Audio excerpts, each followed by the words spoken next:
Bobbbaaaay, and we back.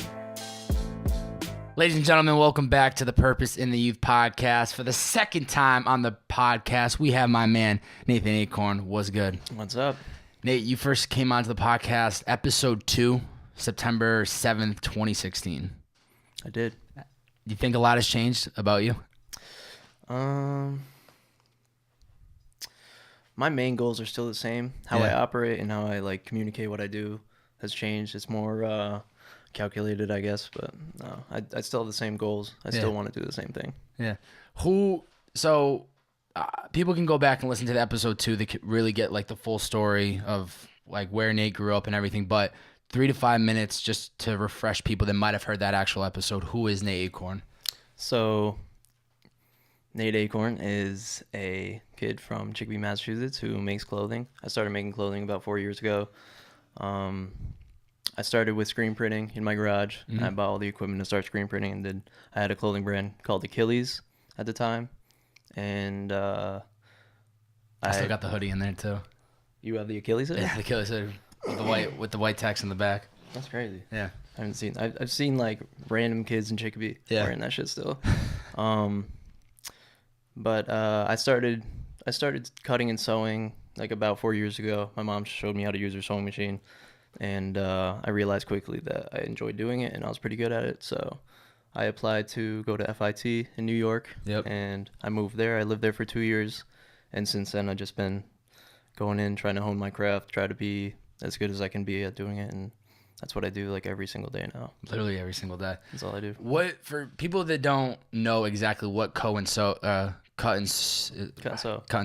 was right. What exactly is that? So cutting and sewing basically is you can go to fabric stores. I go to Osgood's and West Springfield, and you can buy materials there that are just raw materials that you can use one, you can use several, you can just chop up and make clothing just from scratch with a sewing machine. Cutting and sewing is using patterns to cut out the shapes of clothing. Patterns are drafted by specific measurements. A pattern is like a piece of paper you draw on, and you make the shape of whatever you're making, whether it's a t-shirt, and you draft it based on measurements, and you have to have the right angles and everything. And that's a skill set you have to learn by studying it. It's pretty hard to learn. You can't just buy the stuff and think you're just gonna obviously. Yeah, I mean, the way I started was I at first what I did was I took pieces I wanted to make. I was I want to make tees, and I'll find something like it, and I'm sure everyone starts this way. I cut it apart and then use that.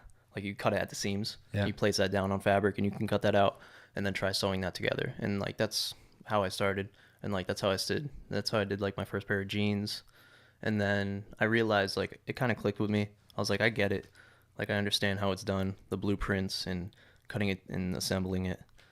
It just it made sense to you. My brain was just made for it. So. And you've always had that creative background too before you even got into the whole fashion, I guess, right? I mean, what else were you doing?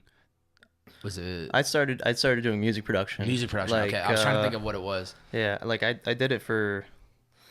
I don't know. I did music production for a couple years, but it was on and off. I wasn't that serious. It was just something I did in high school, and I had some equipment and just fucked around and made music, and I love music, Yeah. So I just wanted to, I don't know, just do what I could there, but I didn't take it seriously enough to actually go out and get placements. I didn't really contact artists, and there wasn't really any local artists that would make the type of music that I like to produce.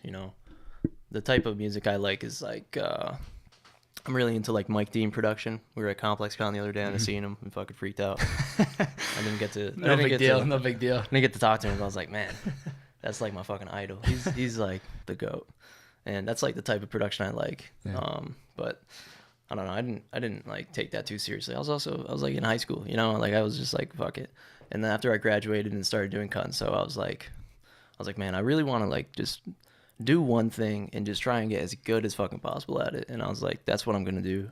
And whether I do it for 5 years or 25 years, whatever, I just want to be one of the best at it and just fucking go as hard as I could. And that's just been my focus. And so you just graduated 6 months ago from FIT in New York. Do you think that education helped you get to where you are today, or was it kind of just a way to be in the right environment of being in New York and learning? I mean, it's kind of like a perspective thing. Like I feel like even I went to HCC before that, and even that, like the communications degree, I feel like that's useful, like depending on how your mind is structured. Like if you're into media and you want to like really be really great at communicating a product through advertising or something, then a communications degree at its bare bones, like what it is, could be super useful. But like the education I got at FIT for cutting and sewing, it was very like specific to menswear and like an old tailoring way of doing it. And it was like you kind of got to pull things here and there from it and make what you can out of that to do about it like in your own way, because at the end of the day, making clothing is like it's an art. You're doing it as an art form to communicate your message and communicate like who you are, like through like the only visual element you can. Yeah. And it's like it's not 100% necessary, you know, like we have clothing, we can go to Walmart and buy the cheapest possible clothing, but it's a form of communicating who we are. And like I feel like you need to do that in your own way. You need to go about that in your own way. It's like almost pointless to listen to someone else tell you exactly how to do it, because then you're just gonna make what they make. Yeah. You know. And like I was like, I don't want to do that. Like there's a bunch of shit I want to make, and I don't even want to do what they're teaching. So I was just like pulling what I could from things and making what I could with it. Like the way I pattern make now is not even like a lot of the kids that are in the class will probably see me now like pattern making, and they're just like, how the fuck are you doing this? Like it's not even the same thing. Like they taught us a way to pattern make from slopers, which are like given shapes of the body. Okay. Like there's a sloper for like your upper torso and like the leg parts, and you basically put it down on It's paper. like a mold almost, or no? Yeah, it's a template. Okay. You put it down on the paper, you trace it, and then you can change the measurements from there.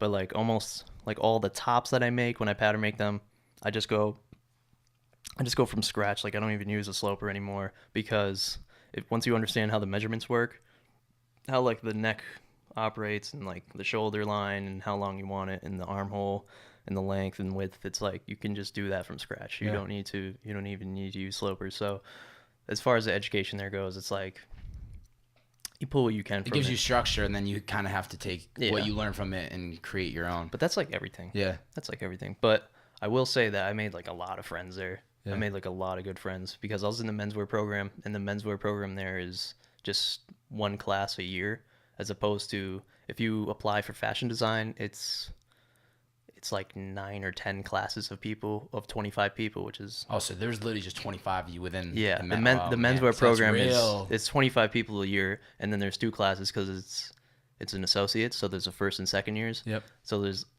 like less than 50 people. It should be 50, but like people fucking leave like immediately because They can't handle it.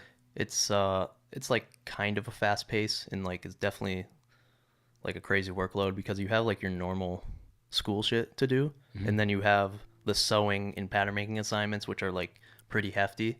There's like 2 a week, and you have to make garments pretty much every week. And some kids are just like, what the fuck? I was not prepared for this. Yeah.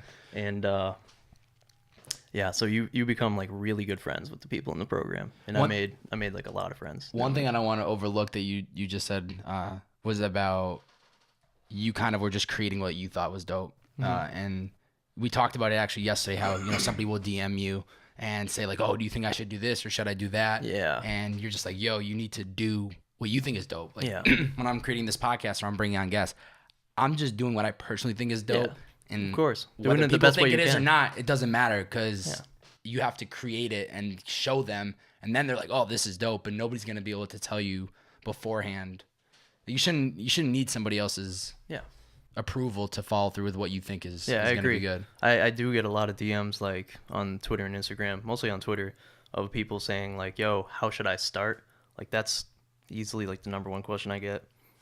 And the best way to start is to start, man. Like if you have a sewing machine in your house, like go fucking start. Like you already have everything you need. And everyone's always asking like, what machine should I use? Should I buy this industrial, this one? Like you don't need any of that shit. Like, just like I've made plenty of samples, like paid samples for clients, like someone that wants production on their brand, with a home machine, like a $100 home machine, like the cheapest thing you can get. Yeah. So it's just like music. It's not about your equipment, like, for the most part. Once you're really good at it, It helps you fine tune. yeah, to the precision of it. You need certain machines to do certain things. So, like, say if you need professional buttonholes done, there's buttonhole machines. If you're sewing knits, you need a serger. There's little things like that. But at first, when you first start, you just need a straight stitch. You can make anything.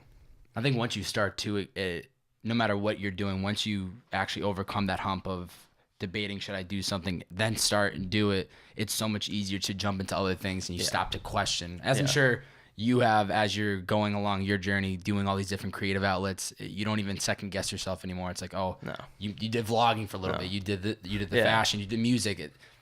Like, Dylan's been friends with me for a while, and he knows, like, I like to just try shit. Yeah. And I don't know, I just fucking try things and see how I like it and see how it does.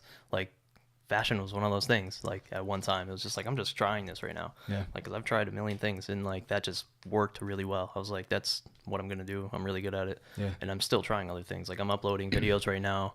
For anyone that follows me, I'm, like, kind of uploading videos that are, like, tutorial videos in order to just put value on YouTube and kind of drive traffic to that in my profile, and hopefully people go to the CCC profile and see, like, what I'm doing. But it's just other value I can add, and, like, I'm just trying it. Maybe it doesn't work, but I'm, like, not afraid to try. Maybe it fucking doesn't work. Like, the vlogging, I think it's gonna work. There's no, I hope it does. my own opinion, and I'm sure you believe in yourself. That's why you're going for it. But documenting it and giving people, if you can show them just the basic start level of, like, things to how to do things, or, you know, how your process is, they can learn from it, and then they're like, yo, this guy is giving out free shit. I need to just keep paying attention to him. Yeah, for sure. It's like, yeah, no, that definitely should add value. It's just I think the biggest issue with anybody, especially myself, is consistency. Like, I'm horrible at being, like, you have to be consistent and progressing for years, not just like a week or months, 2. Yeah, it doesn't work, man. Like, unless you get a cosign from someone, which some people, that's like their path, you know. They want to do something, they just started sewing, they sewn a patch on something, and like, holy shit, like, I need to go get a cosign. And they do, and some people, like, do well off that, and they grow really fast online. But that's not my path, clearly. Like, I don't want to do that. Like, it's more important for me to communicate to my audience that, like, I'm good at what I do, and the people that follow me and like what I do are doing it because I'm talented, not because I had a cosign or something. Like, it's authentic as possible I can make it. But yeah, like, that's what some people do, I guess. Yeah. I want you talk about Notion. That was a collection you had done earlier in this year. What was Notion all about, and what's, like, the whole process for taking that idea of, I want to create this collection, to actually executing it? So right now, I'm basically splitting my time between 2 things. I have CCC and Notion. And Notion is, I've done, like, super poor job of communicating a lot of that this year. Like, I've made a collection for it.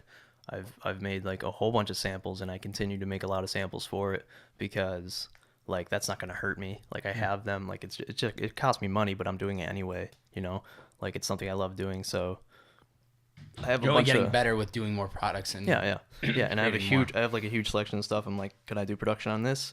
Like, if I don't want to, and I like to test because I'm still in the test phase. Like, I just started doing this, you know, a couple of years ago. Like, I'm in this for a long term. So I post stuff, and I want to see what reaction comes out of it. That's what I always do. I love to see feedback, and I'll post, like, whatever. I'll post whatever piece I just made. I want to see how people feel about it. I'll put it on Twitter, IG story, IG, and, like, I want to see how people feel about it, and, like, if they like that direction, because at the end of the day, we're making product, and, like, product is for people. It's not for me. It's like, I'm gonna make what I like and see if people like it. But I don't like it that way. Like, I want to make something that people like because it helps them, like, be who they are, you know. It's because it's product. But you have to obviously be confident with that end product as well. Yeah. No, for sure. I mean, like, anything I'm making, I'm like, I love it. Yeah. Like, I don't like, you don't see the things that I don't like that I make, you know. I don't post it.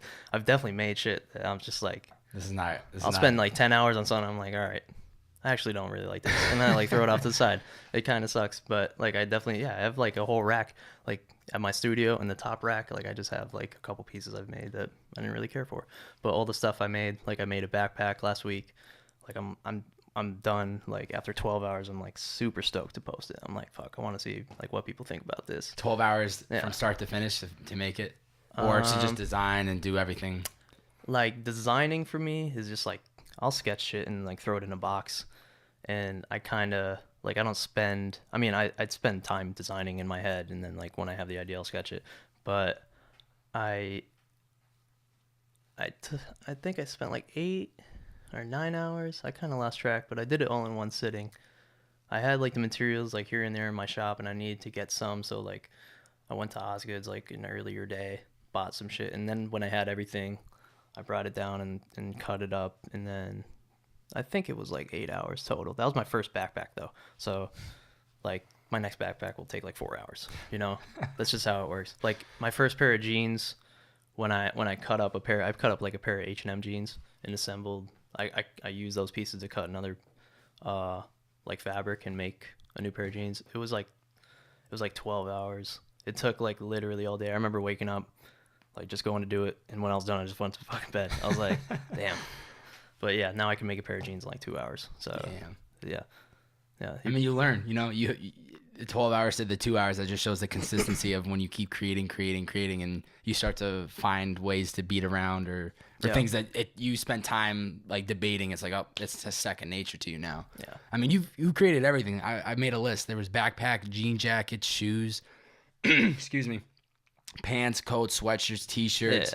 Yeah. You can make I'm still working on the almost shoes. anything from scratch. Yeah, That's amazing. That's just like I don't know. I like to just try new things. Like the shoes are still in the process. It's really hard because you need to get like different materials for different places. The outsole is like really hard to source, but yeah, man, I want to make everything. So it's like it's not gonna stop at clothes. Yeah. Like once I've made every piece of clothes, I'm gonna be like, all right, I want to like build buildings now. Like how have you been able to learn so much about like clothing, like to learn how to build a backpack, how to learn how to build a shoe? Is it once you learn how to make a t-shirt, you just take what you learned and it's scale it a little bit more?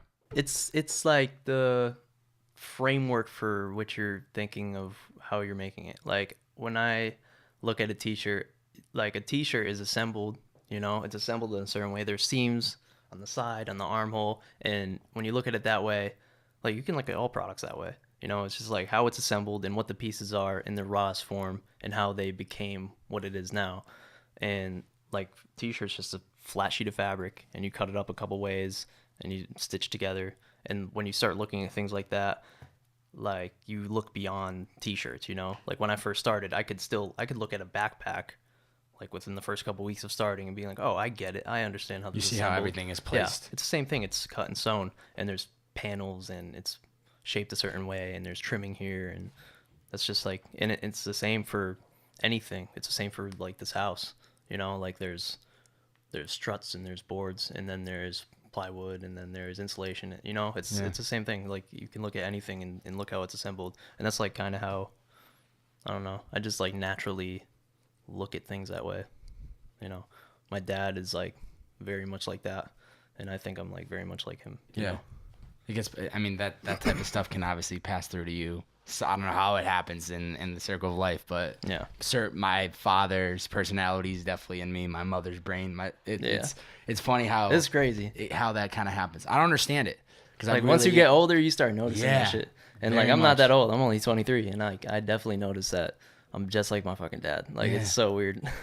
I like when I was younger, he started me real young on like computers and showing me how computers were built. And like I kind of like built them one in my room, and like how to program it and how to set it up, and like understanding how the parts work, and like that framework like set me for fucking life, dude. I owe him forever because that's exactly what I do. That's the ground level of just how to take pieces and build the puzzle and create it. I want to bring it back in because we were talking about Notion. So Notion is like I said, there's Chicopee Clothing Company and Notion. Like Notion's just going to be my clothing label for as long as I can, like as long as I can go, as good as I can do, and I'm going to put put out as many collections as I can, or if that's not the way, like I'm starting to think now, like that might not even be the way I release product. Like collections is kind of like becoming like an old theme. Like that's what a lot of brands do, you know, it's just they'll do a spring collection, fall collection. Like you don't need to do that. It's kind of like a fashion thing, like a pretentious thing. Like you don't need to release product that way. Like it does, I don't know. I'm starting to rethink that, but especially for me now, because I'm not in a position where I have a big following. Like I don't have exposure to like hundreds of thousands or millions of people. So there's not people waiting on me, you know? Like I can put out one product one week, two products the next week, one product the next week. If like, I think that might even be like a better. I was just You know thinking what I'm that. saying? Just release like once a week, every Yeah. And every Monday, like a new product, a hat, Yeah. then a T-shirt, a jacket. Yeah. It And doesn't matter even the need to time of be year, it once a doesn't- week. Yeah. Yeah. I think about that shit all the time. Like, what is the best way to do this? I think it's smart too, because then you're giving people pills of your work, right? So you're not giving them that full collection, and you're putting so much time and energy onto, I don't know, call it December 1st, your collection comes out, there's 10 pieces in it, and go buy, and everyone's so lost. They're like, I don't know if I should get the jacket. I'll just get the T-shirt. Whereas if you had spent that 3 months instead of waiting for that one day and released every week, it's like somebody sees the jacket, do I want it? Boom, I'll buy it. And I think it's easier because they're just focusing on one product. It's like when artists are just releasing one song at a time. Yeah. I'm releasing one podcast at a time. Yeah. It's easier for people to consume, I feel like. And I've noticed that, like as far as trying to drive traffic to different profiles like Notion and CCC, like it's not all at once. Like I posted it, I'm like, hey, I have this, and then like a bunch of people follow it. I posted the next day and like 12 people follow it. I posted the next day and like 13 people. You know what I'm saying? So it's incremental, and you have to really grind at doing that shit. So it's the same with a clothing brand. I feel like I don't really like the structure of like I'm releasing a collection. Here's 30 pieces. You won't see me for 6 months. Yeah. I don't care for that. Especially when you're trying to build your way up. Like you said, you don't have millions of Yeah. people waiting for you to release these goods. Yeah. You need to stay in conversation with people. Yeah, here's the other thing. It's really hard to do that. Like, you can't release 10 pieces at once. Like, I would like to, because I actually have, I made, like, it doesn't look it. If you've seen my lookbook, like, you can tell there's around 23 looks, but there's probably, like, 40 to 45 pieces I made for it. They might not all be in there, but I have a bunch of products that I made. I have the designs for and the patterns for, and I can do production on if I wanted to. And like I'm kind of deciding, you know, what will sell, what's good for my brand. Like it's mostly what will sell. I want to put out what sells, because why spend your time and energy on stuff that's nobody's gonna actually buy? And it's really hard to. I've made some of the pieces are pretty complex, and it's really hard to do production on them. And thinking in the framework of a designer, like even like the most standout piece in your lookbook, you might only make 4 of them, as opposed to t-shirts you can make 50, 60 of them and people will buy them. Like it's not as lucrative even to do those pieces. So right now, my focus right now is just doing, for anybody listening that's a fan of me, I'm doing production right now on Notion, on the collection. So I'm going to have releases pretty soon for a couple of the pieces. I don't want to say which ones yet. And yeah, I'm working on other products as well. So what's the story behind the name of Notion? Or why Notion? Like I didn't think, like I say, I didn't think like that long. I definitely thought about it, but I just like how it sounds. I just like the word Notion. Yeah. Like I wanted a word that it sounded nice to say. That's it. It's very pleasant, very soothing. That's it. It makes me think of ocean too, obviously, 'cause it rhymes, and I love the ocean. So I'm like, Notion, I'm in. Frank Ocean, hit me up. It was it sounds so cheesy. I don't like to really explain like things that are so. Just it is what it is, I guess, right? I mean, I just like how it sounds, and I like ideas. Mm-hmm. That's what it's all about to me. Yeah. So. Recently, you had the Chicopee clothing company. You keep referring to as CCC. So for people that don't know, Chicopee Clothing Company. Shout out to 413 because that's where we're from. It's a clothing manufacturing based in the hometown. What's the vision, and what value are you trying to bring to your current customers or possibly future customers? Yeah, so right now Chicopee Clothing Company is my manufacturing side as opposed to my design side because I offer manufacturing. That's kind of my day job right now. Like that's what I do. I don't have any other job. Like I make patterns and samples for brands.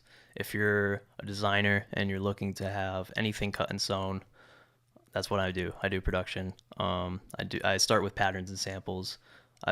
Real quick, I've said patterns a couple times on this. For anybody listening, a pattern is I explained the fucking like a pattern is basically a blueprint to the product you're making. So you need a pattern to make a sample, and the sample is obviously the first product. So I make patterns and samples, and then people may make changes to the sample. Maybe they love it, and then they want to do production later on. So then I'll do 20 pieces, 40 pieces, whatever it is.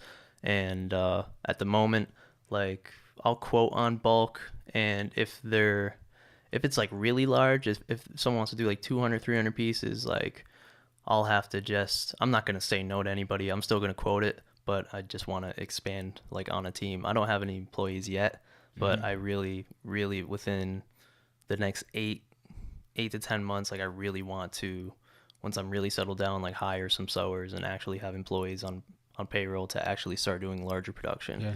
And that's the short-term vision of it. I definitely have a long-term vision of what I should do with that. I don't see any clothing manufacturers in our space like really killing it. I see that there's manufacturers overseas, like there's manufacturers through Alibaba. There's some here and there in New York, and there was a couple guys online like Kobe Hardwood. There's one out here in LA. I can't think of it, but like it's not huge. Like services in fashion aren't huge, and it can be. Like I feel like that's something that can really, really do well, and I'm gonna do as well as I can to market that. Yeah. And I think it's super dope is you're doing like the classes at your actual studio in Chicopee, which kind of goes along with what you brought up earlier about the YouTube channel, trying to give value. But just seeing like some of the footage of the pictures of you literally hosting classes with maybe 1, 2, 3, 4 students that come in, and you are literally giving people your time of day to teach them. Yeah. So the classes, like I kind of started that like September time, and it was going for I haven't done it in probably a month, but we had classes going on, and like just it was it was going pretty well, but everybody's busy, everybody's doing things, so maybe someone couldn't make a class or something like that. I also wasn't charging for it. It was just free. Like I just wanted to make friends and see who in the area, because Chicopee's not like a big area, I wanted to see who makes clothes, who's interested in this shit, bring them through and see if I can teach them, see how good they can get. And I have like some new friends from it. That's basically what it was about. But I wanted to see like how good I can teach, because when I was at FIT, I noticed like my 3rd and 4th semester, like other kids in the program started to notice that like I was pretty decent at it, and I would get a lot of questions. Like a lot of the kids in the class would ask me, just questions about like how things are assembled or something like that. And I've always liked teaching. Like I think I'm built for that. So I enjoy doing it, and that's why I kind of started doing it. And I look to like offer like paid classes. Maybe I'm still thinking about how that's going to be structured, but I still want to teach for sure. But I definitely look to continue with that. It's just, yeah, I'm not sure if I want it to be paid or like there needs to be an incentive for people to be Both there parties. every day. It's got to be a incentive for both parties. People are learning. You're teaching people. Yeah, This is how you find the employees. This is almost like their training program. The incentive for me is like like I study companies like we talked about in the first podcast, like Apple and Tesla and SpaceX, and I like how in the tech community, like people build communities. Like it's a group of people who all have similar goals. They share the same vision, and it's natural. Like you're not forcing anybody. They really want to be there, and that's like what I was trying to do with the class. Is like, just bring a new kid, see if I can like kind of cultivate that in them, see if they like can start doing making clothing, and then they'll just want to be in there. Like I don't have to say anything. They'll be like, yo, when are you there? So I don't have to do anything. And then when the time comes and I need a production manager, I need someone to operate an embroidery machine, like, yo, you're the perfect dude. I'll pay you like a percentage of what I'm, Yeah. like, and that's the way I would build that. And I look to continue with that. Yeah. I mean, there's nothing better than genuine relationships and trying to build from the ground up, because it's almost like enjoying that hunger process of the journey where you're trying to, kill it within fashion. I'm trying to kill with podcasting. Dylan's trying to kill with music. Darius is trying to, shoot crazy photos. We're all just hungry for it. So it doesn't not help us to help each other, right? Yeah. Whether I can help you or somebody can help each other. And then all it takes is that one person to hit and blow up. And I don't want to say everybody else backpacks on with them, but it's just like a supportive team. But it helps, yeah. It does. Like it's definitely about genuine interaction, because I'm very critical and I see what goes on in fashion and music and culture in general, and there's a lot of disingenuine shit, like weird ways that people live their lives in order to get somewhere that they want that they're not even sure about. Like they don't know if they want to be famous or rich or whatever their fucking goals are, but it's very disingenuine in a lot of cases, and I don't like that, man. Like I don't want to live that life. I want to do what I enjoy. I want to be around people that enjoy what I enjoy, similar interests, so we can all progress. Like that's very natural, and like I don't know, like that's just what I like. Yeah. And speaking of SpaceX, you got to at least step outside the facility yesterday out here in LA. Yeah. What was that like for you? Even though you didn't get to see a tour, you didn't get to go into it, but I mean, I was fanboy, man. Like I didn't get a tour, but I'm going to get a tour, like for sure. Yeah. When I move here, I'm definitely gonna get. What about SpaceX to you? Why do you think that company is so great? I was just telling Darius this shit last night, but it's like the reason I'm like I love that shit is it's like the peak of like awesomeness. Like it's the peak of like what awesome things people can do. Like how Elon just started a company from nothing. Like he started PayPal and sold PayPal and made the money to start Tesla and SpaceX and invest in Solar City and all that. But like to see space exploration go from something that the government has to fund to something that you can just start a company. Like obviously it takes a lot of hard work, but that's a privately owned space exploration company. Like that's fucking crazy, man. Like you can just own a fucking rocket and shoot that into space. Like it's just the coolest thing that humans are doing. Like that's what it is. I'm obsessed with progress, and that's like the most progressive thing that a human is doing, like making rockets to go to another planet. That's why it's like the coolest fucking thing there is to me. Yeah. That's it. I mean, it's crazy to me too, because Elon's been able to not only he's impacting us on the ground level with how we're transporting around with Tesla and the vehicles and all these talks of like these underground tunnels he wants to do. Yeah. But then to the extreme, like you're talking about, literally making it possible to bring humans to Mars and live there. And we could talk about 4 years ago, if you would have, we could talk about it for hours, but 4 years ago, if you had mentioned this idea to me, I would be, and I'm sure a lot of people would be like, yo, what are you talking about? Like nobody's going to live on Mars. And I've actually realized that I'm not surprised that this is going to happen. Yeah. Like it will happen. Not surprised. It is going to happen. 100%. In the next 4 or 5 years, there are going to be people just living on Mars, and it's going to be very acceptable. Yeah. When I first started watching him, like I was seeing all the talks about, like even when I was younger, you're seeing talks about self-driving vehicles, and like that was abstract at a time. And then he posts the video of the car fucking self-driving. You're like, what the hell? Like, what the fuck? Like that's actually happening. It's crazy, man. It's really out of a sci-fi movie. Yeah. You see that video? No. There's a video of I don't know if that was the first one that they marketed, but yeah, it's one of the Teslas driving around. It wasn't even the highway. They were driving on like streets of Fremont, I think their factory's in. But it's like overhead with a GoPro, and it's watching the car when the driver's sitting in there, but he's not touching the wheel in the car. It's just driving through the streets.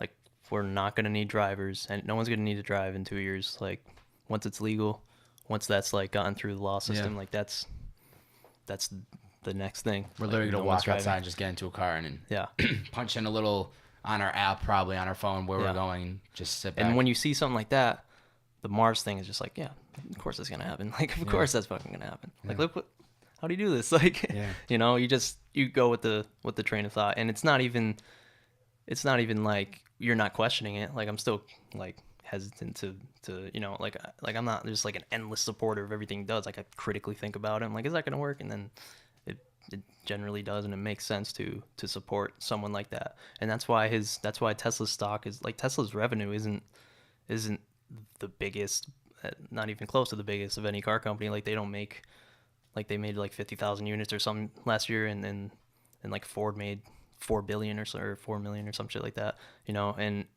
it's like their stock price is they're valued at the highest, you know.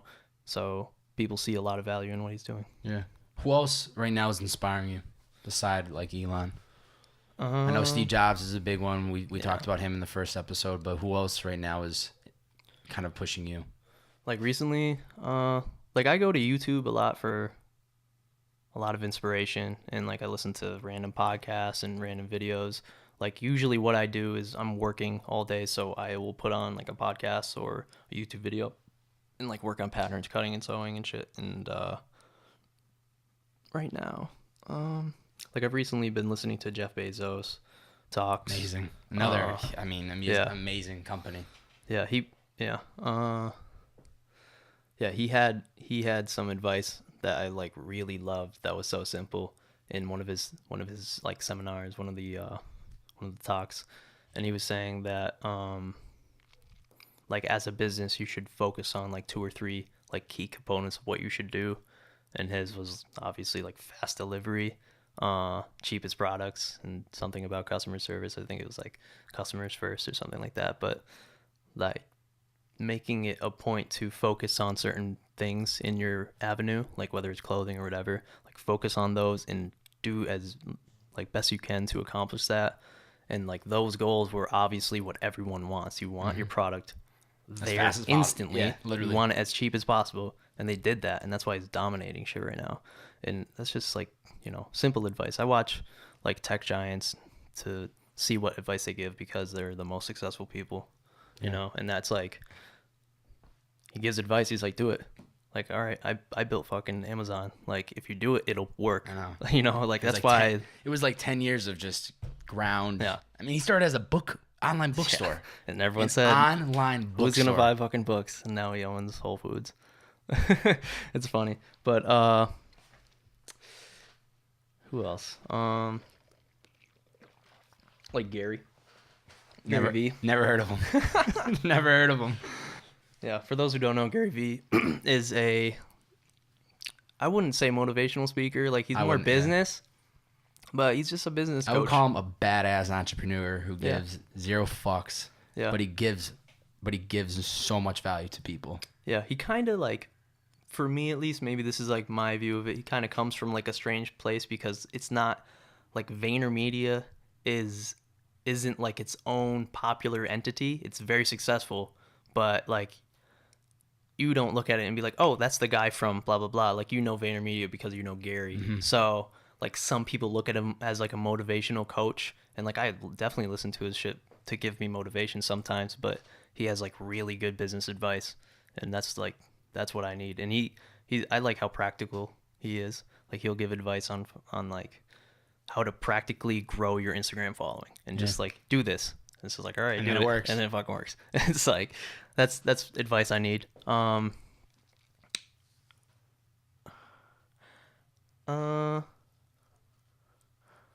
don't know, like, for inspiration, motivation, just like random YouTube channels, man. You know what? It doesn't even have to be a certain, I guess, person. You can summarize all these people, honestly, as passionate people who are doing amazing things in different industries. Yeah. And I would imagine just listening to their stories and their perspectives and their lessons learned, you're able to incorporate into what you're doing. Mm-hmm. I mean, that's the whole reason why I started the podcast as a broad artists, DJs, producers, entrepreneurs, fashion designers, like models, because you don't have to necessarily want to do what that person is doing. Yeah. But when you hear the story and the things that they've gone through, it's relatable to what you're trying to do. Yeah, for sure. But Yeah, what was I gonna say? I forgot.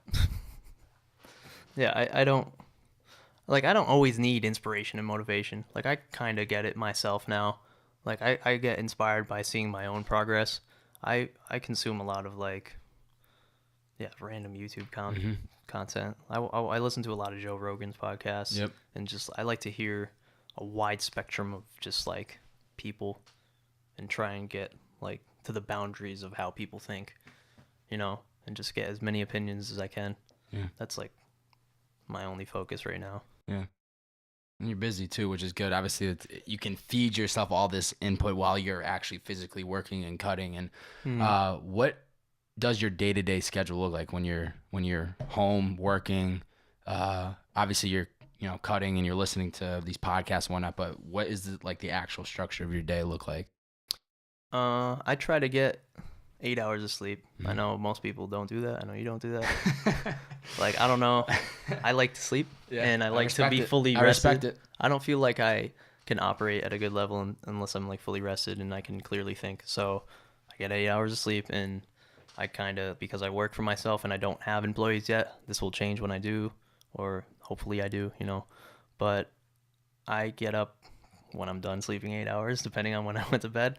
And I get up, I eat breakfast, I go to my studio, and I have lists of things that I need to get done. Sometimes it's certain content needs to be posted. Sometimes I need to sew a bunch of shit. Sometimes I need to cut all day.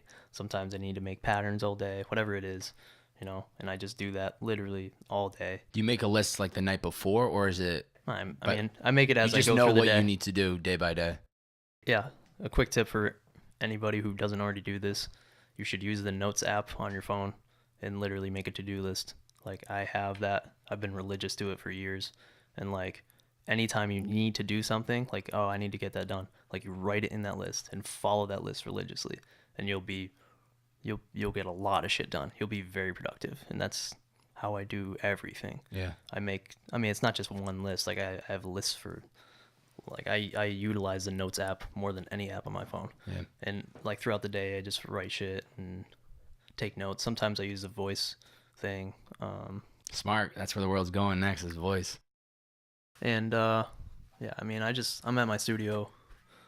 I'm in my studio all day. Like I take breaks to eat. And that's it, dude. Like I literally, like, there's no one in Chicopee to hang out with. Like I hang out with a couple people, but I'm at my studio. That's good though, because you're not getting distracted. Yeah. As much as I know you want to be out here next, it's easy for you to literally just wake up and do what you have to do because you're living in the city you grew up in. You've seen everything. Mm-hmm. You already have the education and pretty much the ground structure of what you need to do. Now it's just you delivering, and you're showing up every single day at your studio, which is a great place, huge space.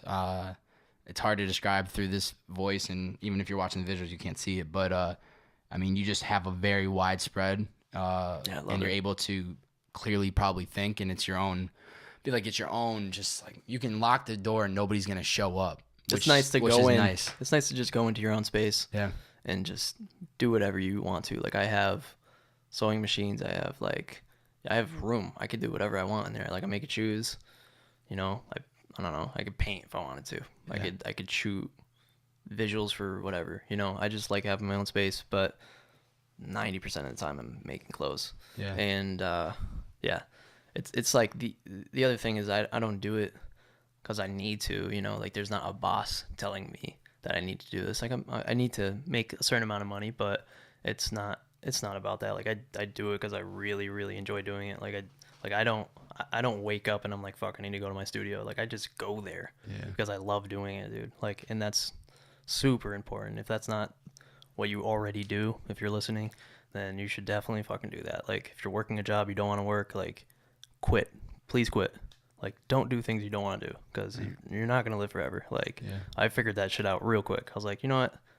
I worked at Sears in Holyoke and I was like, dude, fuck this. Like I don't want to do this. This is horrible. Yeah. I don't want to work for anybody ever. Like that's not true. Like I'll work for certain people.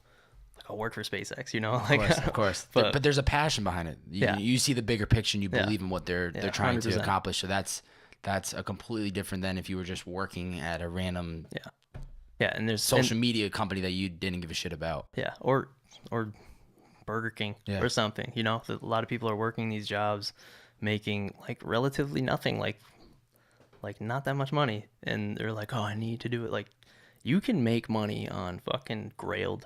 You can make your rent times 4 every month, reselling clothes on Grailed, or sell something on Amazon, or like you can make money on your own. Like, I hope people understand that. Like, you do not need to do shit you don't want to do. Like, I'm super passionate about that. Yeah.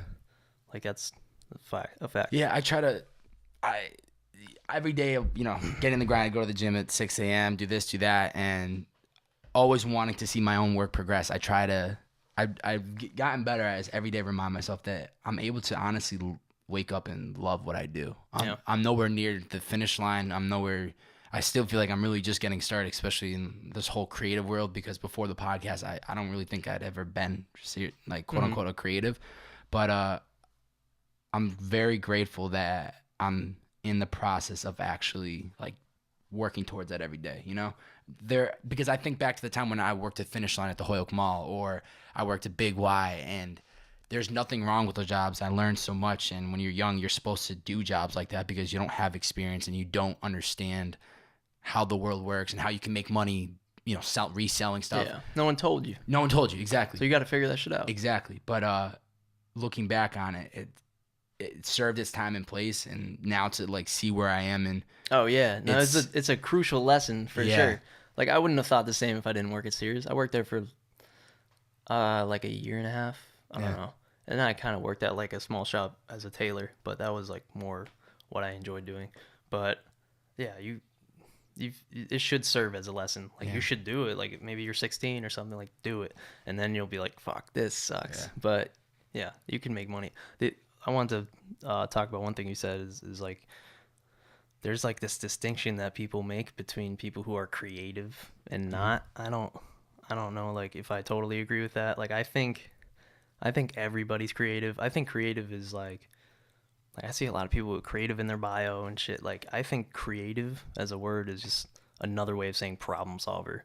Like, people think of art as like an abstract thing. It's not always. Like, it's just someone trying to figure out how to communicate their emotions. It's problem solving. It's just like building a computer, and I don't like how people like separate that word. Like, you don't need to be creative to make good art. You don't need to be creative to, you know what I'm saying? Like, I don't like how people use that word. So you're saying like how to come up with a way to make money. Like, you don't need to, you need to be a problem solver. You need to be creative in coming up with an idea. You know what I'm saying? Like, it's I don't know. I'm glad you said that, because I've always just thought when I hear the word creative, I always think just an end product, a song, a piece of art, a piece of clothing. It's problem solving. But that's what it is. Yeah. Look at Dylan, dude. He's fucking problem solving. He figures out like, okay, this is an emotion that people have. This is something I want to communicate to relate to people. It's thinking. It's problem solving. It's not random.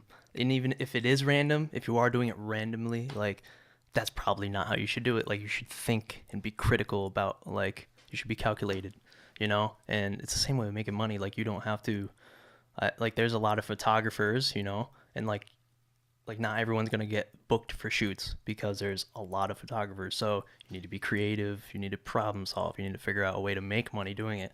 And it doesn't need to be like something you love doing. Like, I wanted to make a brand, I wanted to make a clothing brand, a clothing label, and make products that people like, that people wear. But like, I make clothing, I manufacture clothing now, and that's not what I saw myself doing initially, but that was my problem solving method. That was like my creative solution to making money, and I actually love doing it now. So I think if people restructured how they thought about that, like, they would make a lot more progress. Instead of thinking of creative as being like an abstract, it's something that everyone has. It's problem solving, and you adapt, you get better. The more critical thinking you do, the better you get at it. Nathan Acorn's dropping bombs on this podcast. When people come across a Nathan Acorn product, doesn't matter what it is. It could be your own line. It could be something that you're doing for a client. What should they expect? A product of mine. I try to make my products as good as I possibly can, and I try to be you know, it sounds cliche, but I want to be one of the best people making clothing with their hands. It's like, I don't see that many people advocating that. Like, oh, I'm the best. Like, sure, there's a lot of people that want to say I'm the best designer. But even though it is, like I said, problem solving, it's still kind of subjective in the way that we think now. Like, who relates to the most people, what designer is the best, or who they kind of gauge it by who influenced the most people. But as far as sewing goes, like I feel like that's a skill set that I'm like sewing and pattern making, like making clothing from scratch. I feel like that's something I want to be one of the best doing it at. So if you have one of my products, if I made samples for you, it should be like on par with Italian sewing. It should be on par with something that, you know, a higher level brand has done, you know, like a Parisian designer or something like that. And if it's not, if you have a product that I made for you that isn't, like, let me know. You know, I don't want people to be like, oh man, like talking about my service, like, oh, he's okay, man, like, you know, like you can go through this guy or whatever. Like, if I made something for someone and it wasn't to par, like, let me know, communicate with me, because I want your product to be good, you know. Like, it's like, I'm not lying about that. I'm not just saying that because I want my service to be good. Like, I want what I make to be, yes, you want to be the that's best. what it is. So if you have a product that I made for you and it's not like adequate, let me know. Yeah. And if you're hoping to get a product made for me and you haven't yet, then you should be stoked when you get it. Yeah. Sometimes people are afraid to be honest, you know. They get your product and they could be like, I get oh, that. it's 80%. I'm just gonna let it slide. But it's important to just be straight up with people, and it also comes back to the way they approach that situation. You know, you can't be like, yo, dude, this fucking thing sucked, man. You like fucked it up. Then you have to be, you know, very like, hey, this was awesome, but I think this could be changed. Or I'm just using you as an example. I'm not saying this happens to Nathan Acorn because he's only producing fire out here. But in general, people, it's important, I believe, to just be honest with people, but also be very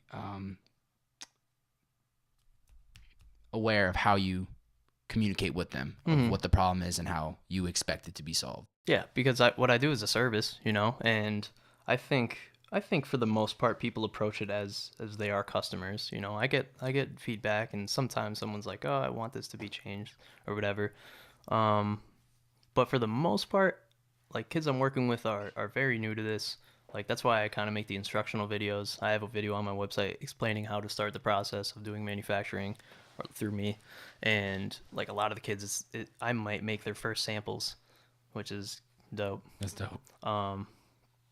But yeah, like, for the most part, like 80% of the people I work with, like, I was their first experience like doing manufacturing, which I don't know if like I love that, but because I would prefer that they started somewhere else and then saw how I do it, because I feel like those guys like appreciate me way more. Because if you started in the garment district of New York, it was, you know, like, it's, for the most part, those factories are run by like Asian people or like someone who's foreign that doesn't speak English well. So there's a communication barrier. So like, I feel like that off the top is just an easier way like to do manufacturing through me. I can communicate with you. I have my cell phone. You can email me or call me, whatever. Like, I had a client call me during the interview. So like, I'm always talking to clients. I'm always communicating with people. So, you know, that's just, there's always an open line. It's fluid, so people can talk to you about whatever they need to. And that's how it should be. Yeah. And I'll always do that. Doesn't matter how many employees I have. I mean, if I get to the point where I have like thousands of clients, it'll be hard, but I'd still want to meet with everybody and make sure that like what they're getting is just like exactly what they wanted. Yeah. You know, one thing that when you talked about Gary earlier, and I was about to bring it up, I didn't, and now I'm going to, because you kind of hit the same, what I was going to bring up was how at ComplexCon the other day, he talked about he's not the boss of 800 employees. Yeah. They're the boss of him. Yeah. So he is just putting out the fires for all of them. And also the fact that why should they be working harder than him when they don't have the equity. When they don't have the equity. I really like that. Yeah. I agree with that completely. It's just being reasonable. It's just understanding and being logical and reasonable about the context. Like, they don't share your equity. You're a millionaire, multimillionaire. He's probably got hundreds of $1 million, or he's probably worth like a couple billion. More than a couple million for sure. I don't know. A couple billion. Oh, a couple billion? No, he's not in the billions yet. Huh. No, not yet. Well, he's still worth a lot of money. Yeah. But having employees and like, yeah, you have to understand the dynamic of that. And like they're not in your position. They don't reap the rewards. So yeah, like I'm not there yet, Yeah. but I I will be. You will be. You know, If you could gift everyone in the world one trait, what would you gift them? um, one trait as a person, like something to develop in their personality. Mm-hmm. That's good. I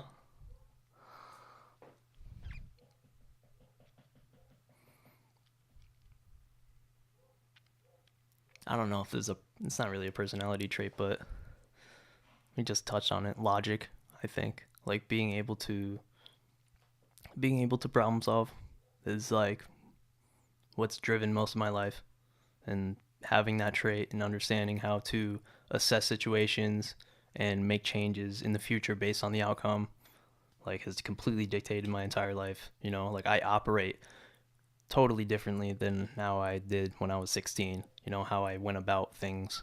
And if you just try what you want to, you know, try any skill set, or maybe it's a situation, a social situation, like you want to talk to people you've never met, or just try things and assess what happened and the outcome and change for the future, and understanding how like that process continues. Yeah. That's like progress at its basic element.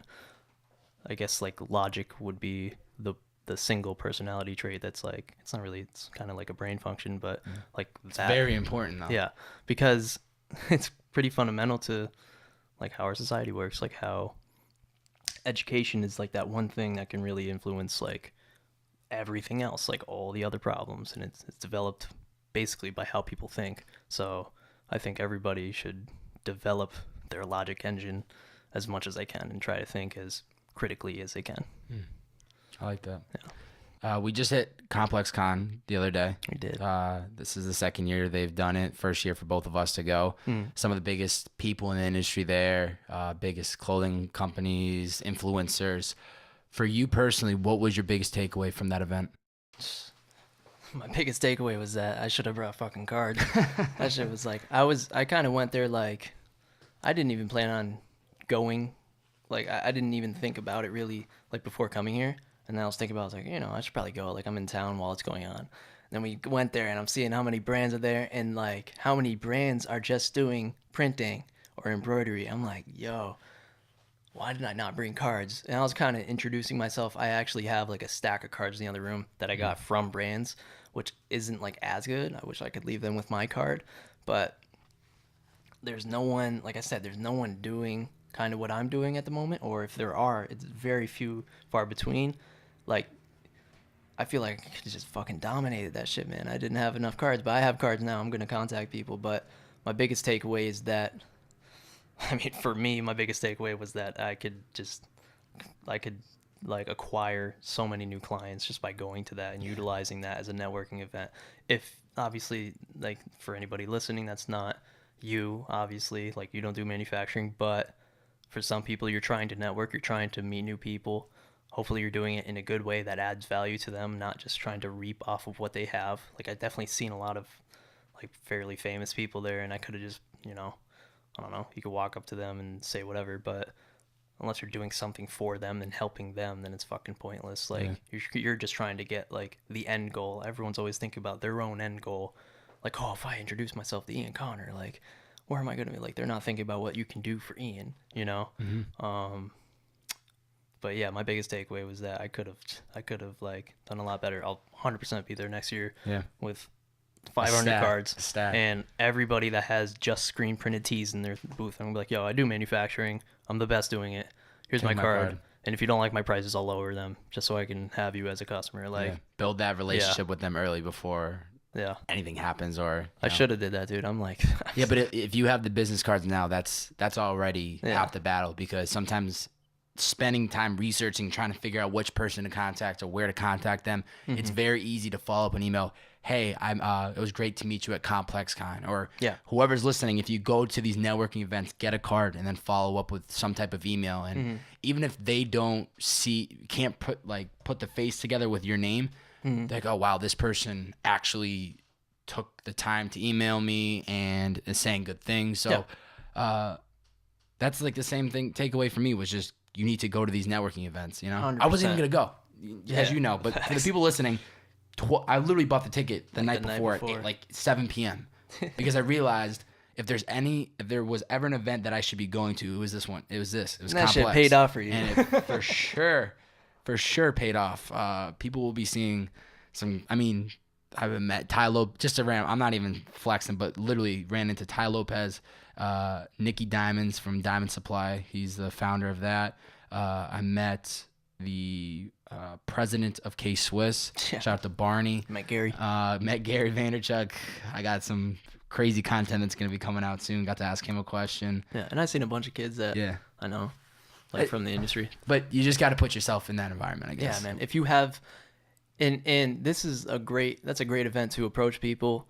Like I was kind of skeptical about, it's ComplexCon. Like I make clothing, but people are like, oh, it's gonna be like such a hype beast event. Like it's gonna be all the fucking kids that are wearing just like stupid shit. It wasn't really like that, man. It was more of like a real, like it was super well executed and it was like tasteful. I actually really enjoyed it.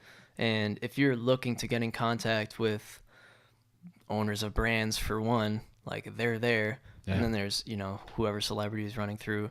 We've seen like a million of them. Jaden Smith, everybody. Yeah. I mean, everybody. Jaden had a booth, but we've seen like Pusha. Yep. Like I've seen Luca, I've seen Ian, I've seen Andre.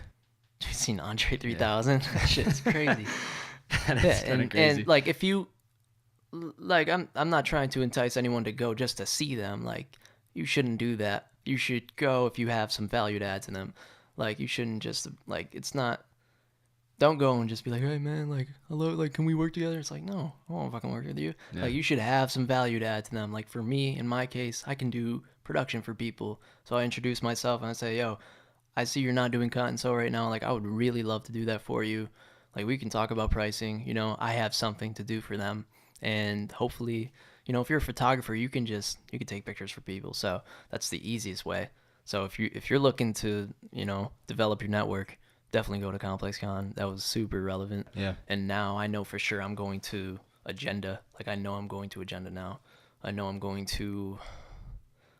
I can't remember the other name. They're just trade shows that do like designer trade shows where their brands are retailing there and they're looking for showrooms and shit. But it's perfect for me. It's an easy entry level. Just I to was meet like, people. man, I was so sleeping on the trade shows. That shit is crazy. Yeah. Well, it's a lesson learned, right? Yeah. What is Nathan Acorn's purpose? My purpose? I'm not really. I'm kind of agnostic. I'm not atheist. Like I'm not very religious, so I don't develop like a purpose for myself. I kind of frame that differently. And this is regardless of religion too. I don't want people to think I'm like speaking to a certain. Yeah. I mean, like most people have religion to give themselves purpose. That's like kind of the thing. Gives them a reason to, wake up in the morning. Mm-hmm. I look at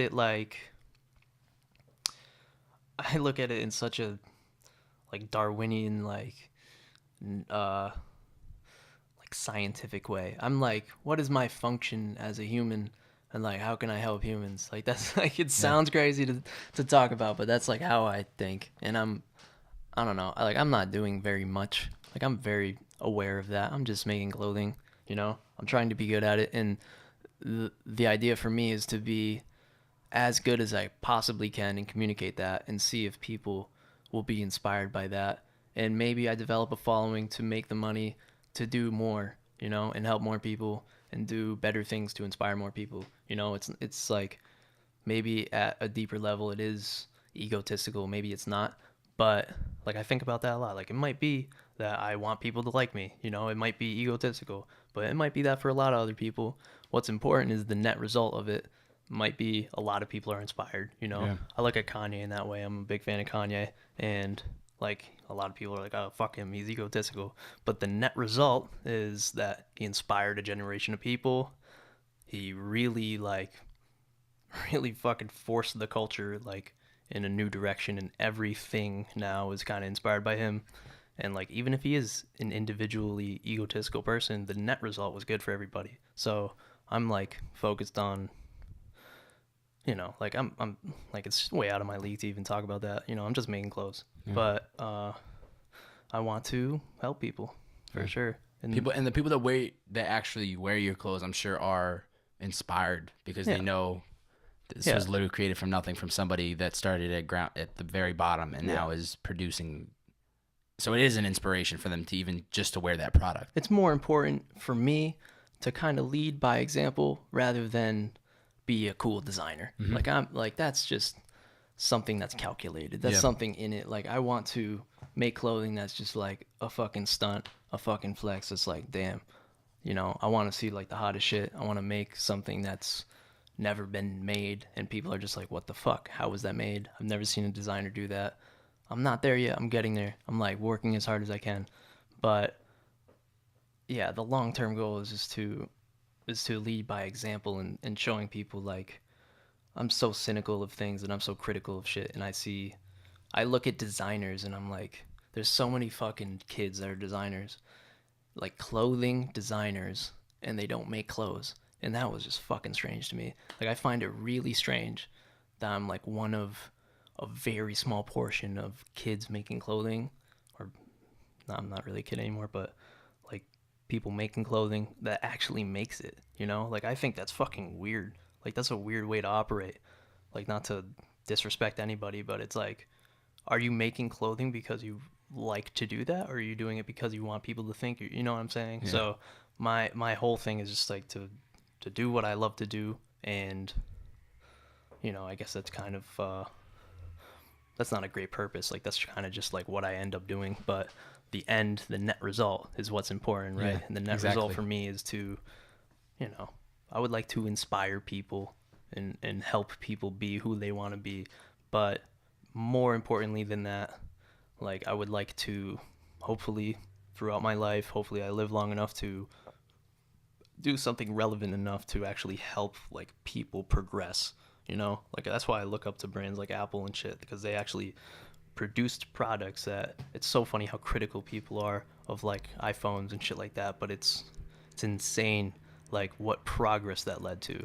Like when you implement when you design and create a product like that, and then you put it in the marketplace, and then you allow that to be purchased and allow that to manifest itself in the market, and see how like literally the productivity level of everybody using it just raised, and like that single product could do that and just change how we are productive as a species. Yeah. And like see like even the car, like self-driving cars, like the productivity of everybody is just gonna raise. And like I fucking love products like that, and I like really hope in my lifetime I could like do something like that. I think about it frequently. I think about like what products that could be. It's way out of my league at the moment. I don't make enough money to even fund like some of the ideas that I may have, but that's like the important part is that you're thinking about it. Yeah. So when the time's right or the opportunity presents itself, you have your mind is already just pushing ideas around, flushing around. Yeah. I'm sure it's like that for you with fashion. Products that you want to eventually create. It's like that with me with podcasting, when I can afford a blogger, a camera crew, and be able to go out and go into people's studios. Or you have to just allow yourself to really mess around with ideas of what you could end up doing, so that when the time comes, you've already been thinking about all these things, and then you start to actually make it happen. You have to be realistic with yourself too. Absolutely. Because it's like, I'm just a clothing designer, and I'm super aware of that. Like I'm 100% aware of like what I'm doing, who I am, and where I am, and like how that, like what implications that has on everyone around me, and like the context of that situation, rather than me thinking I'm more than I am, which fucks a lot of people up and fucks up their relationships. Like I try to be as aware as fucking possible of who I am, and like be as conscious of myself. And I think that's like another thing that could help a lot of people, maybe, is just be as conscious as you can of like where you actually stand. And once you do that, you'll be better at assessing how to progress, because you know what you need to do, because you know what you don't have. That's kind of how I look at that. Yeah. Well, this is the point where I reverse the role. I allow my guests to ask me any one question. I don't know what you might have to offer, but any one question, Nathan, fire away. I was thinking about it yesterday. I know you said something yesterday about having we were going to ask you some bullshit. I was going to ask you a would you rather. No, not today. Maybe part 3. Maybe part 3. I'll ask you like You know, yesterday was like, or it wasn't yesterday, it was 2 days ago. We went to Complex. That was like my first time. Uh, that may have been like my first time in public seeing like people react to seeing like they know what Purpose in the Youth is. Like I thought that was fucking dope. Yeah. Because you had, like I was on the second episode. Like Yeah. I've seen that develop. How'd that feel, dude? Oh man, I chill. That's just I dope, mean, right? so I always wear the hat because you just want to build brand awareness, right? And when I wear this hat or the other colors that I have, it feels so good to me because I know this is me. Like this is a brand. This is now something, and it was just an idea. Yeah. But I wore it knowing that there's gonna be a lot of people at Complex. Yeah. There probably will be. That was a smart fucking move. There could be nobody that knows me, but if somebody sees the face and they're like, where do I know this kid? And they see the logo, hopefully they'll connect the two. I mean, for context, like I was there, and like people probably won't recognize my face off the internet. I don't really post my face usually, but like sometimes I do. But I post mostly clothing, and like some people know about my clothing, but I wasn't approached once. Yeah. For clothing, and you were approached like several times for your fucking podcast, Dude. Three times. I counted it. I fucking couldn't dope. believe it, man. Dude, like feels crazy. I don't even know. I don't even know where to start. And that's why every of the three people, shout out to the three of you. I know one was James, and I don't know the other two. I think one was Jeff. I'm sorry, I forget. I'm terrible with names. Terrible.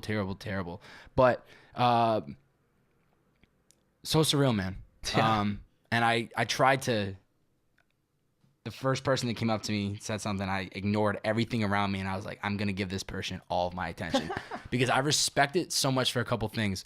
This person, one, has listened or listens to the podcast when they could listen to any other podcast, or they could be watching YouTube videos, or they could be watching Netflix, or they could be doing a million other things.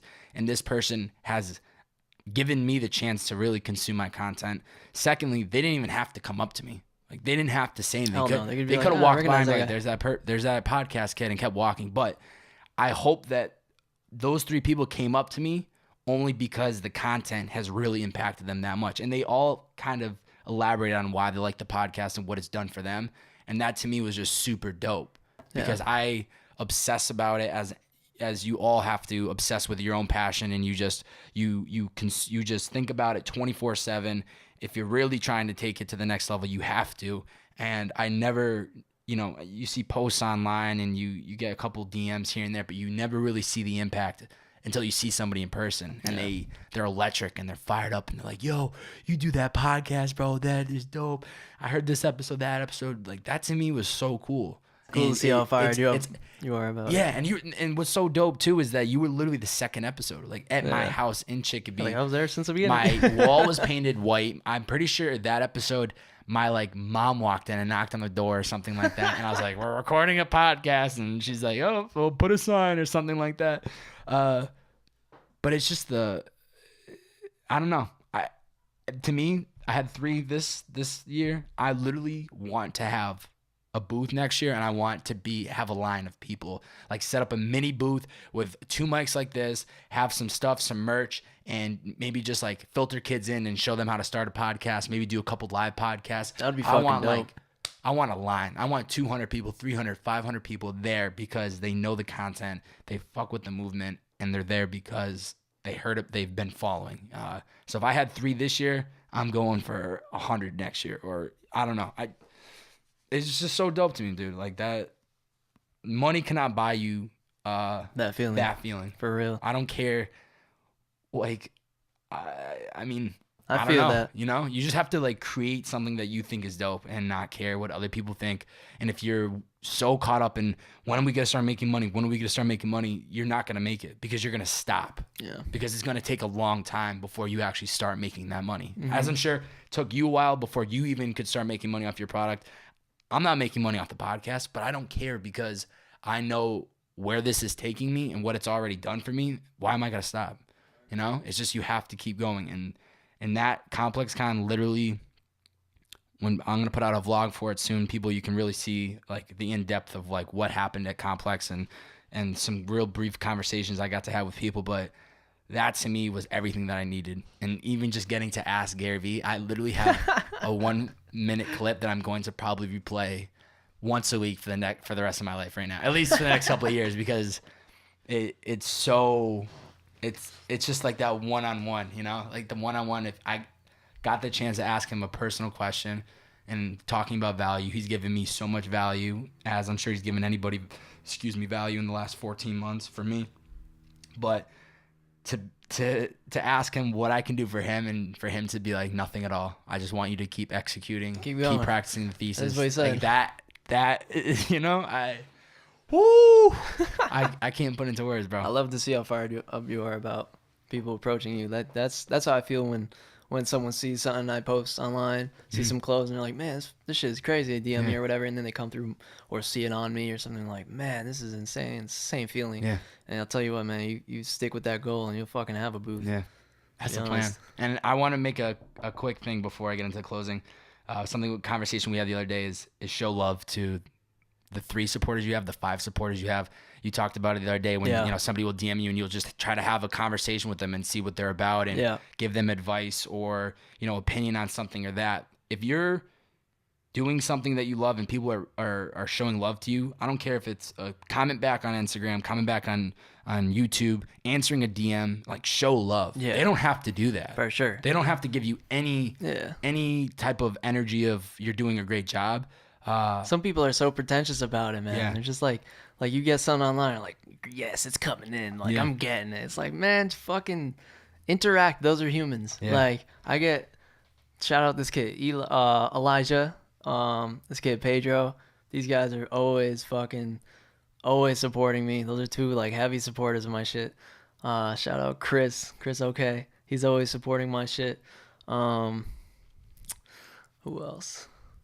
I mean, I can name like a million kids that are like always supporting my shit. And like, I love to hear their fucking feedback, man. I love when kids are just consistently like, yo, man, you're killing it. It's crazy to see you grow.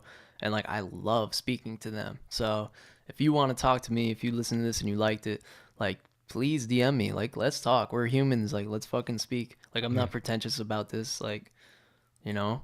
Like, I love that. That's my favorite part of this. Is fucking communicating, man. That's why I do it. Yeah. I mean, that's why you're doing classes. That's why you're doing the whole YouTube channel. That's why you're doing everything. Absolutely. Closing questions. Imagine that there's a picture frame on the wall right here. You're in the picture frame. 10 years from now, what and who else do we see in that frame? 10 years? 10 years from now. 10 years from now, the picture should be the fucking largest factory on the planet. And I'm going to be standing in front of it, and I'm going to have 5,000 employees behind me, and they're going to be sewing every piece of streetwear it's on the fucking market. I believe it. I honestly believe it. That's what it's going to be. That's what it's going to be. 10 years. 10 years is a long time. Yeah. But if you just heard me say that, fucking write that down, because that's happening. Yeah. I mean, look at Amazon. It took him 10 years. It might take you less. We'll see. Yeah. Where can people find you on social media, or any of your brands on social media? So I'm super active on Twitter. My Twitter handle is @NathanAcorn, NathanAchorn. Same for Instagram. I'm active on Instagram. I have a YouTube channel. It's the same name. You can search my name. I post on YouTube a lot, mostly Twitter. If you want to contact me, you can DM me, or you can click email on Instagram. My email's on there. Or you can check on my website, NathanAchorn.com. I have all my pricing on there. If you're looking to get manufacturing done from me, you click on the pricing page. It'll tell you exactly what to do. I try to make it as simple as possible. If you have feedback on that, specifically the pricing page, and you're listening, please contact me and tell me how to improve that, because I want to literally make that process as simple as fucking possible. So yeah, you can contact me there. I think that's it. Yeah. Last question for you. Somebody that's listening in, they might not have found their passion yet, or their purpose. They're listening to these episodes and they're trying to figure it out. What's the best 2 to 3 pieces of advice you'd give to them to trying to find it? Try and find your passion? Yeah. If you're still trying to find what you're passionate about and you have no idea, like, try everything you think you might be passionate about. And when I say try, don't do it once. Like, try and do it several times at least, you know? Like, that's what I did. Like, I made a list of everything, man. Like, I've done so much, like screen printing, for instance. Like, I had to buy the screen, everything. I bought a press with screens and ink and a fucking heater and a million t-shirts, and like, I actually tried to do it, and it's really hard, and I don't like doing it, so I don't do it no more. And I still have the equipment, but like, man, if you want to start production, like, get the equipment to start producing. It's actually cheap. You can download Fruity Loops for free if you're that type. If you want to fucking torrent it, like, you can like make a long list of everything you think you'll be interested in. Like, it doesn't have to be art either. Like, you don't have to be an artist. You don't have to be fucking, like, you can design buildings. Like, do some research, go on Google, type in, what does it take to be an architect? What do I need? A drafting table? I need these drafting tools. You need some precise tools to draft and pencils and shit. Maybe you start like that. Maybe you contact some architects and figure out what their process is and how they get involved in the market. Like, everything you see around you is done by humans, and you can do whatever you fucking want to. And all you got to do is find the information for how to start. You just Google it. Like, that's what I advocate. Like, just fucking try as much as you want to.